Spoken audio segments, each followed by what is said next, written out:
Hello, everybody. Terrence Lehue here with another episode of the Intellectual Agrarian podcast, where we talk philosophy from the farm. Have you thought about downsizing? Getting out of the rat race to focus on what really matters? Perhaps you want to start a garden. Our guest today is Tom Domres from the Small Scale Life podcast.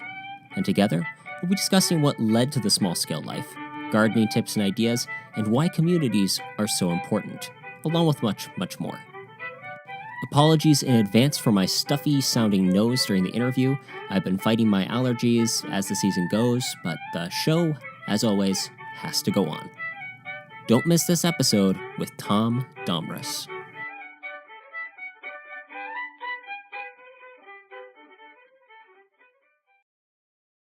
Tom Domres, welcome to the show. Hey, thanks for having me on. I really appreciate being here. Now, starting off, I have to ask, is it a coincidence that you share the same name as a former NFL football player? You know, that's a great question, and one that isn't asked, and we don't talk about that on my show or times I've been on another podcast. But yes, there are no coincidences, right? That's my dad. My dad was he did play NFL. He was in the NFL. He was a defensive tackle. His name was Tom Domres, just like mine. He played football at the University of Wisconsin, and he got drafted. He thought he was going to go to the Packers, but nope. He went to the Houston Oilers, played there for a couple of years, and then got traded up to the Broncos, and that's where he actually scored a touchdown. And it was, we had a surprise party for him, and we got the movie clip, and we just loved showing that to all his friends. It was a surprise birthday party, so he was all dressed up in a costume too. So he just loved it, and he had. During that process, when he was in playing football, he broke every finger. His knee was in shambles. He actually broke his neck, just because of all the force of these players. I mean, this is at extreme levels, right? And it's when he passed away, and then when the doctor did an autopsy, they said, man, it's like he was in a car accident over and over and over again. And we asked him, and he was in pain a lot. And we asked him, Dad, if you did it again, would you have played in the NFL? And he said, absolutely. It's opened so many doors, and I've met so many people, and we've done so many things, and the stories, I would do it in a heartbeat. And it was like, wow, that's pretty cool. And just to, he was always a great influence in my life, and I kind of, I'm a lot like my dad. So he was a real visionary and a really good talker and loved people. That's why he did so well in sales. And he was just he was one in a million. And we miss him. And it's just his life and where he came from, his humble beginnings to go into the NFL and then becoming a great salesman. I mean, it was really something. So, yeah, that's my dad. Well, I just thought it was interesting when I mean, of course, you're doing show prep. The first thing you do is turn to Google, and then I'm like, hey. And then I'm listening to a couple of your episodes, and you never state it, but there are a couple of indirect things you mentioned. I'm like, I'm betting this is his dad. I think this is his dad. Yeah. He, it was amazing, and it was kind of fun because he would go to the Fellowship of Christian Athletes and some other groups, and people really respected him, and it's just that camaraderie among these athletes. And even we went to University of Wisconsin, had a reunion of a football team, class of 1966 football team, and everybody just spoke highly of my dad. And it's just really, it's really special. And it was really great to meet these folks that actually got to play ball with him. So it's cool. I think it's interesting, the observation you made that your father said that he still would have done it because of the opportunities, the people he met. You can really carry that over into farming in some ways at times too. It's not always a pleasant experience. You get hurt a lot. Yeah. But if you really enjoy it, you wouldn't trade it for anything. Right. Yeah. And once you find that thing you're passionate about and you follow that through and can make a go of it. Yeah, absolutely. I mean, even this podcast thing, I know you've met some really interesting people. I know I've met some interesting people that I never would have talked to if I hadn't started this blog and podcast and all that kind of stuff. It's just so fun, and you just get to meet people all over the country. And really, I know there's people listening to my stuff all over the world, and I'm sure you're the same way. People in Australia are listening. It's like, wow, hey guys, how you doing? I'm up here in Minnesota. Woo! What are you learning from me? I don't know, but maybe I'll make it interesting, or maybe I'll use a little voice or something. Arnold Schwarzenegger. Hey, I'm up here in Minnesota, freezing. Something like that, and they'll laugh, and it's kind of fun. So, well, speaking of passion, so ordinarily we normally ask about personal history before we begin to ask the other questions, but I think it's really important to establish this going forward. What is small scale life to you? How do you define that? Yeah, that's a great question. And it's kind of fun because I hadn't really sat down and done this in a while and thought about it. But, I go into schools a lot, and I'm presenting to kids about railroad safety and all this good stuff. And I do tell them that life comes at us fast, right? Things happen, right? And we are running. You, me, everybody out here is running on a treadmill at breakneck speed, right? We're all trying to climb the ladder. We're all trying to make money. We're all trying to do this and that. And we're really in a routine. We get up and we brush our teeth and we get ready, eat breakfast, drink coffee, head off to work, get the kids out the door, head off to work. And we're running in our corporate lives or our jobs. And then we come back and get the kids to basketball or baseball or whatever. And now traveling sports. Oh my God, we're running like crazy. And, have dinner, throw dinner on the table, get them all to bed, get the homework done, get it all to bed. And then we're sit there, play on our phones or, watch TV, and then we crash and wash, rinse, and repeat. And I was living that life. Right. And, we started to realize, my wife and I, that this stuff that's not sustainable. Right. We're in debt. We're drinking and eating unhealthy stuff. And we're just, I'm trying to be the big shot. Right. And the hot. I live down in Illinois, and here comes the stud, and he's going to fix the problem. He's a consultant, blah. And I want to be a vice president, blah blah blah. And maybe that's not the right way to go, right? Maybe that's not healthy. Maybe that's not sustainable. And so I really think, the small scale life is telling me, that I don't need that, that I need to minimize that desire to push and be the one in charge and all that stuff. And really, it really comes down to some core principles, right? That, part of this is learning skills, right? Learning skills and teaching some others, really. And for me, it's gardening. I really love gardening for some odd reason. I really love it. And then, the lowering of your lifestyle, the cost of your lifestyle, minimizing your footprint. So you don't need a big prairie palace. You really don't. I mean, we've moved into a small house in North Minneapolis now, and where we were in Illinois, and the big beige prairie palace to this is like, wow, what are you doing? But we are minimizing our footprint, and we are able to use our resources more effectively, right? We're conserving and controlling our resources, our money, our time. It doesn't take me half an hour to mow my yard, and when I get done with the gardening project next year, it's gonna take even shorter, because a lot of it's gonna be garden that's not gonna be all full of weeds. We're talking about gathering this community and starting to do that, and I haven't been the best about that. We got to get out and meet some folks, especially the small scale life people in our community, right? And then establishing roots in the community. Your neighbors, your people down the street in your block. Maybe somebody needs some help, like helping the old gentleman across the alley. He needed to change his oil, so go and help those kind of folks. Maybe there's somebody in your neighborhood or in your circle that needs some help. And taking control of your health. And that's something that I've got to ramp up as well. I've kind of fallen off the wagon, so I'm doing this yo-yo thing, and I need to stop doing that.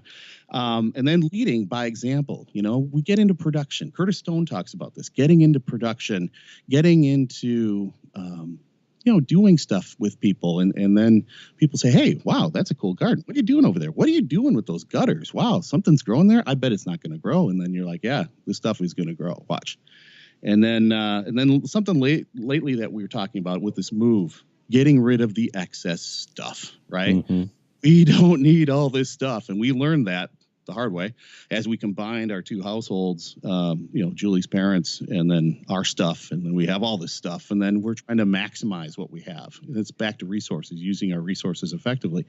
So it's not being the biggest hot shot out there, right? It's not being the corporate marauder that you're running around and, look at me, I'm the vice president of sales and marketing of this big global company. No, it's really getting back to basics. It's really kind of minimizing your footprint, but having really nice things, a few nice things, and bringing people together. I think that's where we were going with small scale life. That was rolling around in my brain when I came up with this concept a while back. And really, it is a memo to me to hey man, chill. You don't need to, be crazy like this all the time. Because I was running life, burning the candle at both ends, as my dad once said. Mm-hmm. I mean, look at the stories. I can't remember who it was that wrote it. The hard part is you read so many great authors and then you kind of forget which one wrote what. Yeah. But I'd like to say it was Ryan Holiday or someone in that general clique wrote that, yes, we look at these great titans of industry, these Rockefellers, these people that built these huge things. Yeah. How many of them, though, ended up living in actually what most people would consider a good life? They didn't tend to end the best. There are one or two that ended up dying in some degree of comfort, but they drained themselves for their life's work and had nothing left. Yeah. That doesn't sound like a very enjoyable life. No, it doesn't. And a lot of them were chasing their passions or whatever, but it was obsession, maybe more obsession than they like to admit,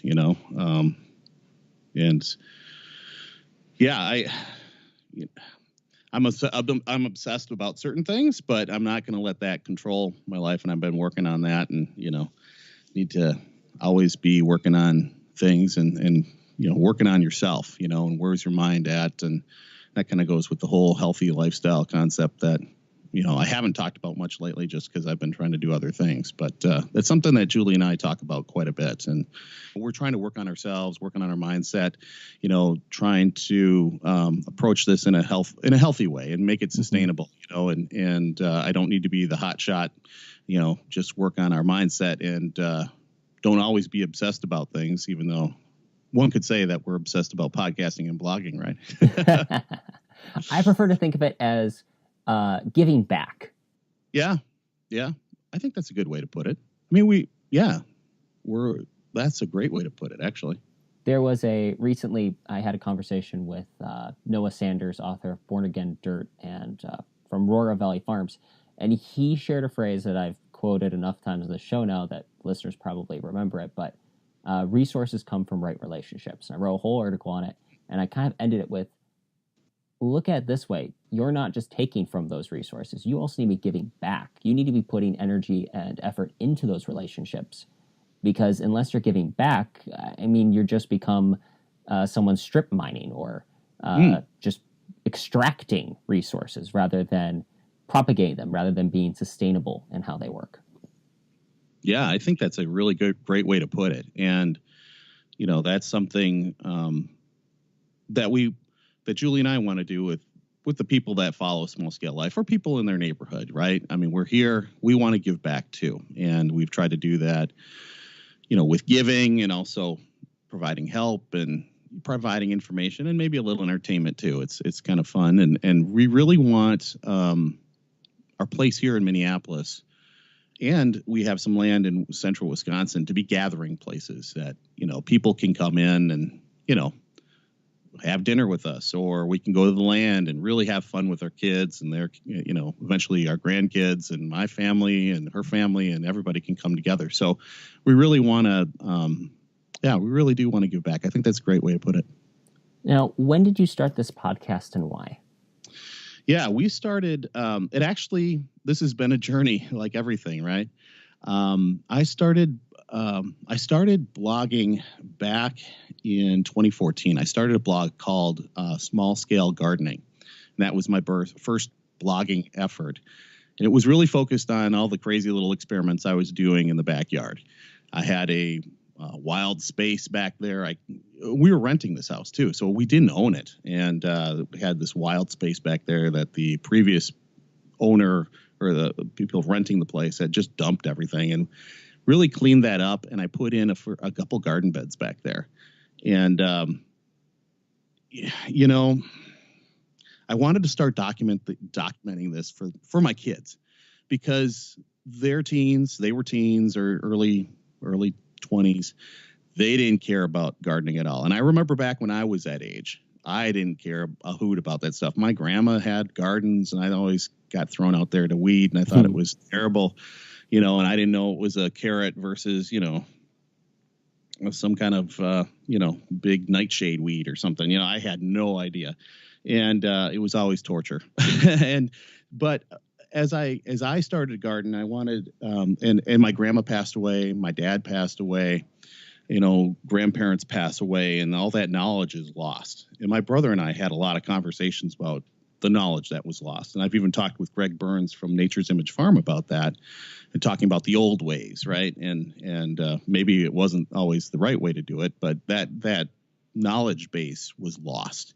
So I thought, why don't I start documenting this, right? And I really got into gardening after the crash of 2008. It was like, oh my gosh, we don't know how to do anything. Mm-hmm. So why don't I learn something? And gardening seemed like a really good thing. And I found that it was a great stress reliever. And I started with a couple small raised, 4x4 beds, square foot garden beds.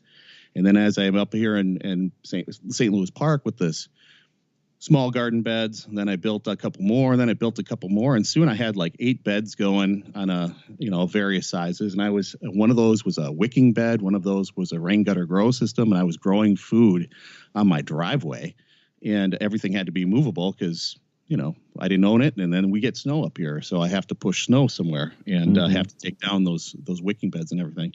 But I wanted to start documenting this stuff. Small Scale Life, I started in October 2015. I was starting my new job, and I just, in the winter months, it's tough to blog about gardening because everything's snow and ice up here. So I decided to expand the scope a little bit, and kind of put small scale gardening off to the side. I mean, it's still out there, and I've been kind of kicking around what to do with it. But I started Small Scale Life in October 2015 when I started this job, the current job I have. And then the podcast was in January 2016. And it just, blog posts are cool. I love it. And lots of pictures and videos and that kind of stuff. I love that because it is visual, right? A lot of our stuff is visual. But there's something powerful about the spoken word and storytelling, and then interviews, which I found very interesting, talking to different people. And that's why I started the podcasting thing too. So, you can do anything while you're listening to a podcast: work out, take a walk, drive to work, come back home from work, or, work in your own garden, listen to a podcast. And I think a lot of folks do. A lot of people were telling me, yeah, I'm out there weeding the garden and I'm listening to a podcast. And so that's why I wanted to do that too. And I've just, like I said, I've interviewed so many cool people that I can't imagine not doing it now because it's just so much fun. Mm-hmm. Totally. Yeah. Now, we're shifting focus here a little bit, but your engineering background, you mentioned, is focused on the railroad community. Yeah. What got you interested in, and I'm going to have to say this with attempting not to put the tune and inflection in my voice, but working on the railroad? Yeah, I've been working on the railroad. No, I've always had an interest in the railroad, ever since I was a little kid.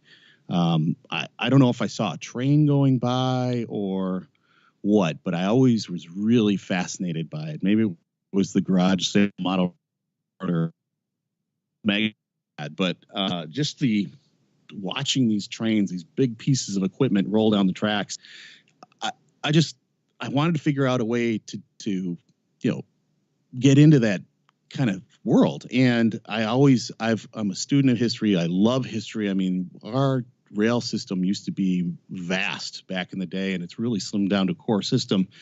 And, it was funny because when I was growing up, I would my dad would have the paper, he'd have the sports, and I'd grab the business section because I want to see what the railroads were doing. Maybe there's an article about the railroads. And so that's how I got into it. And when I went to college, I played football. I hurt my left knee. I was done. I decided to be done, and I was in a liberal arts school. I'm like, I'm not going to really there's nothing here really want to study. And I was going to be an architect. And then I thought, hey, if I get into civil engineering, there might be some weird, wicked chance that I could back end into the rail industry. And that's how I kind of went down that path and made the decision to get into engineering. Plus, the architects weren't getting paid as much as engineers. So I thought, engineering, that's a great way to go. And man, did I pay for that. Oof, getting through all the math, all that science. Oh my, I don't know how I did it. I think C to a degree was the way for me, but I got through it. And I'll be the first one to tell you, and my wife will tell you too. I'm not the world's greatest engineer. I'm amazed I'm an engineer. I'm not the typical engineer, but I am. And it's opened, like my dad, it's opened up some doors. I've met some really great people in the railroad business and in the public agencies too. And here I am, I'm doing a job right now that I really like to do. I'm going out, I'm inspecting railroad crossings. I get into schools and I teach them about railroad safety. I talk to bus drivers about railroad safety. I've been to a couple crashes and done some investigations and it's really interesting. And I go to different places and that's kind of where the adventure comes into small scale life. It's a little homesteading, a little gardening, a little, simple living, and then some adventure along the way. And this is an adventure too, because I get to go to small towns that nobody's heard of before or nobody goes to. And I get to, explore the town a little bit. I go into maybe not the prettiest side of town, but I go to these little towns or these big towns and I get to see different things that normal people just pass on by or don't even go to the other side of the tracks, right? I see all kinds of stuff. So it's always interesting. And if I can share this story with the audience, it's funny. So you had posted something on your podcast a week or two ago about being in Tomah, Wisconsin. Yeah. And as I'm listening to that, I'm driving back from Sparta, Wisconsin, which is literally 5 minutes away, 10 minutes away. It's just remarkable how sometimes you can be led to these little out of the nowhere places. And really, It is interesting. I mean, we forget how much of an impact that the rails have had on just where these towns are located, how they started. There's really a great deal of history there that we kind of tend to forget along the wayside. Yeah, absolutely. And Sparta is a really neat little town. And boy, those folks were vocal out there because some of their crossings had rough surfaces. So I had to pass that information on to the railroad. But nice folks there, really nice town. And they have a great little drive-in eatery right south of downtown, and it was really good burgers there. So if you're in Sparta, find that drive-in; it's really good. So, and they've got a great bike trail that starts there too, the Sparta Elroy Bike Trail, and that's going to be an adventure we do sometime in the near future too. If this is your first, 5th, 6th, or 12th helping of the show, we aren't going to tell you to stop like Aunt Mildred during dessert. Instead, we want to send you our top episodes in what we call the grocery bag, because they're about the food you eat and how it's grown, knowledge that you can take straight to the kitchen. Go to intellectualagrarian.com/bag. Once again, that's intellectualagrarian.com/bag to get the grocery bag sent directly to your inbox, or click on the link below. There, we've got great episodes about farm-to-table dining, organic grains, and so much more. So be sure to go to that link and get the grocery bag for knowledge that you can take straight to the kitchen. Now, back to the show. Your engineering background, would you say that's influenced your perspective on gardening? When I saw that question, I was like, hey, Jill, what do you think about this question? She's like, yeah, I think it has. And I was like, well, how what do you mean? She's like, well, you are very methodical in the way you go about it. You have your little spreadsheets and you go out there and you're kind of figuring out where everything's going to go, and it's very detailed. And I was like, oh yeah, I guess you're kind of right. I mean, I see the value of systems, right? And figuring out a system and experimenting a little bit and building something that's going to work, and maybe it doesn't, but being methodical about it, trying to pay attention to detail. I probably paid more attention to how I constructed things out in, the last couple gardens I have than some of my calculus classes. But, It has helped, and thinking about water and how it flows and all that kind of stuff. There's a lot that goes into it, and also soils and that kind of. You do have to take some soils and that kind of thing in the engineering classes, but it has influenced a little bit. The thing that I always find interesting in this show is the many different backgrounds people come at farming or gardening or agriculture from. It's always interesting to see where they bring that other piece of themselves to it. And it's amazing. Yeah. I mean, I don't just, for me, I like to think about, like, if I'm building a new garden bed or a new trellis for a garden bed, I kind of sketch it out, and I think about it and do some rough, I wouldn't say calculations, but you kind of figure things out and kind of go about it methodically. I mean, I've got some concepts of different gardens that I want to try in the future that I worked out on a plane. I find plane rides are great because I can sit there for 2 hours or work on a lot of stuff. And I have I guess I do a lot of methodical calculations. I have a lot of spreadsheets too. So that's all back in that engineering background and being a consultant. I call them matrices, and Jill's like, "Oh, you got to build another matrix for me?" And I was like, "Yeah, I'll do that." And it's kind of funny.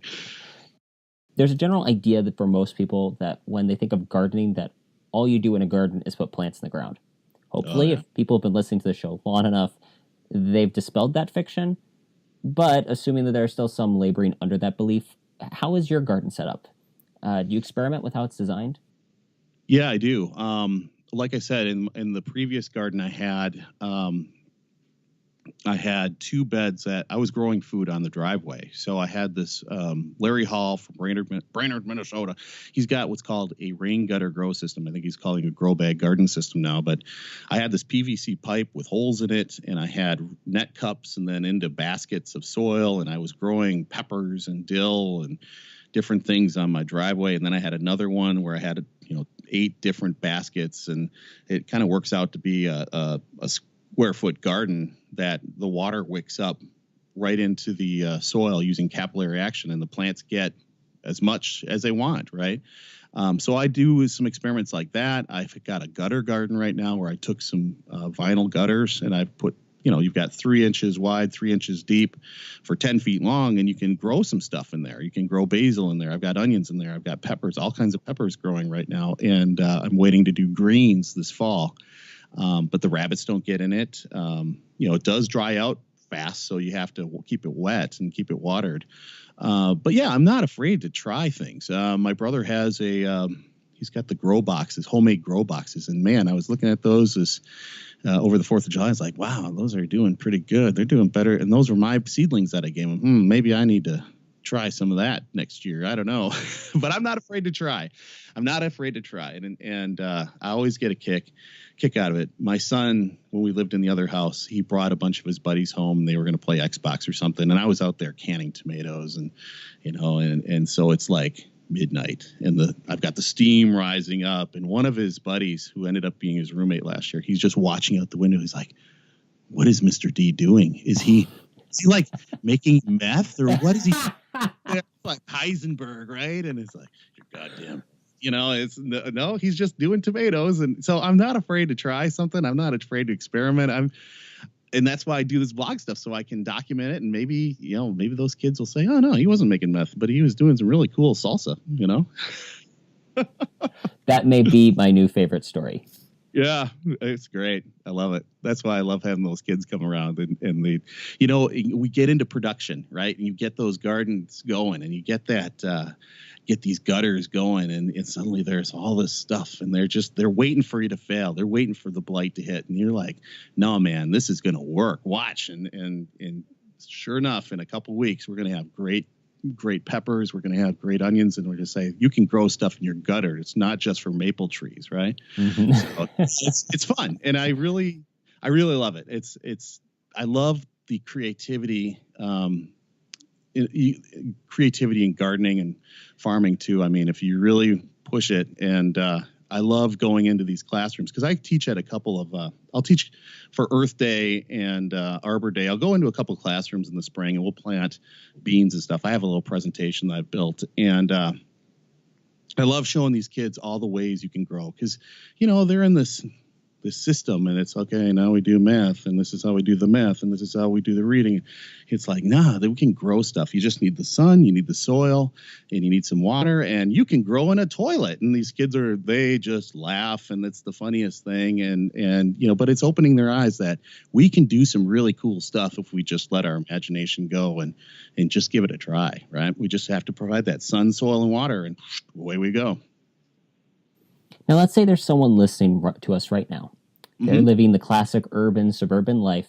How can they start living a small-scale life? Yeah, this is, start where you are. Rome wasn't built in a day, right? We need to start small. And we probably have, and it really depends where you want to go with it, right? If you feel like you're overwhelmed with all the stuff, my wife and I did a couple podcasts, especially as we were moving, start looking, look at your stuff and what you want to get rid of, because we can get rid of a lot of our extra stuff. We're carrying something for someday that might, for something that might never happen. And we were just having a big discussion about this in the Small Scale Life Facebook group about, getting rid of all the stuff, and is it really worth it? And how do I do that on a homestead? How do I do that on a farm or an urban farm? And I might need that stuff someday. And it's like, yeah, you might, so, but if you're in an urban area, you can replace it if it's under $20 and 20 minutes of your time, right? I mean, you want to carry all that stuff. It's just, it's weighing us down. So there's the minimalism track or gardening, starting a garden is great. Jack Spirko talks about this, where he splashes a little, just once in a while, he splashes a little water on those tomatoes. You get that smell, and it's like, yeah, that brings me back to my childhood. It's a great stress reliever just to go out. He used to talk about it. I used to do the same thing. Come from work, I got bark. 100 people over in Minneapolis as I'm working on a light rail, $2 billion light rail project, and I had it up to here. And I go water the plants, and you just decompress as you're helping this thing grow and you're nurturing it along. So you start small, start with one drawer. If you're going to minimize that, start with a small patio planter, right? Or a couple potted plants, and start small. Just start with one thing and get that confidence, get a little momentum going. And if you have a garden, maybe you're not going as, as big and crazy as this 300 square foot plot. Maybe it's something a little smaller that you really can make shine, that you can really make productive. And, maybe it's reducing some of what we're doing and doing it really, really well. And, but that's the key, is starting somewhere. Maybe it's just that one junk drawer, maybe it's just that one little planter.